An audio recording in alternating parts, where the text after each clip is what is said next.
Did you know that when Paul was preaching to the unconverted, that is, to the unsaved, he was not teaching them about the doctrine of the Trinity? Instead, he would continually distinguish God and Jesus as two separate beings. And you can see this quite clearly in his preaching, which is recorded in Paul's letters, but you can also see it through the lens of Luke in the book of Acts. So in Acts chapter 13, we have Paul's first recorded sermon, and Paul is talking about God, and he's talking about Jesus, and he is building up to this by talking about David in Acts chapter 13, verse 22.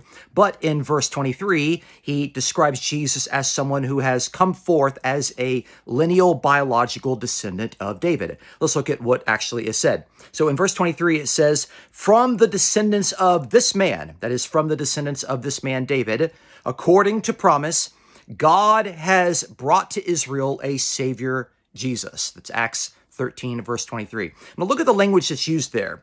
Out of the descendants of this man, out of the descendants of David, and in the Greek it's more specific. It's apo to spermatos, from the seed of this one, from the seed of David, God has brought forth a Savior, namely Jesus. So notice what Paul is doing there. He doesn't say that Jesus has eternally existed as a second member of the Trinity. No, he distinguishes Jesus from God. He actually says that Jesus is a descendant of David. And of course, if David is a human being, then all of David's descendants are going to be human beings. So it indicates that Jesus didn't pre-exist, at least consciously.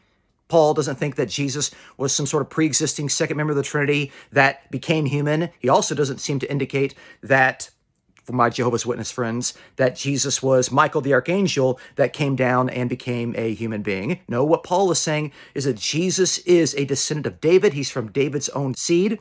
And this is quite clear. This is what Paul was preaching in his early career of Christianity. He was indicating that Jesus is distinguished from God. Yes, that's true, but Jesus is a human being. He's a man. He's a member of the human race because he's a descendant of David. Of course, Jesus acknowledged openly that he was a human being in John chapter 8, verse 40, where he says that he is a man who learned things from God. So it's quite clear that the Apostle Paul was not teaching the triune God. He wasn't teaching the doctrine of the Trinity in the first century. What we do see is that Paul continued to be a biblical Unitarian.